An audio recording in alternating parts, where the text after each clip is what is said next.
కదా, అప్పులు దొరకలేదని ఒక పక్క, ఇంకో పక్క ఏమో బ్రహ్మాండం అని ఇంకో పక్క.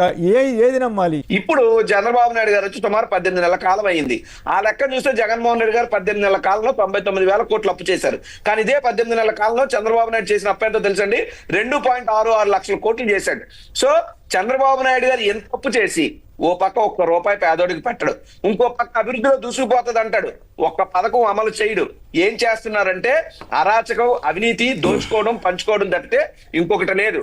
కేవలం వాళ్ళ పేపర్లు, మీడియాలో అడ్డు పెట్టుకుని బేస్ అంటే కాదు కదా. అంటే జగన్మోహన్ రెడ్డి గారు నిజాలు మాత్రమే మాట్లాడతారు, చంద్రబాబు నాయుడు గారు అబద్ధాలు మాత్రమే చెప్తారు. నేను అడగదలుచుకున్నా, ఏది విధ్వంసకర పాలన చంద్రబాబు నాయుడు గారు? చంద్రబాబు నాయుడు గారు 14 నుంచి 19 మధ్యలో 69,000 రూపాయలు తలసరి ఆదాయం ఉంటే, జగన్మోహన్ రెడ్డి గారి కాలంలో 78,000 పైచీలకు తలసరి ఆదాయం పెరిగిందంటే దీన్ని అభివృద్ధి అంటారా, దీన్ని విధ్వంసం అంటారా? ఇక్కడ ఉన్నది జగన్మోహన్ రెడ్డి గారు, ఆయన లెక్కలతో మాట్లాడతారు, మీ అందరి లెక్కలు కూడా తెలుస్తాడు.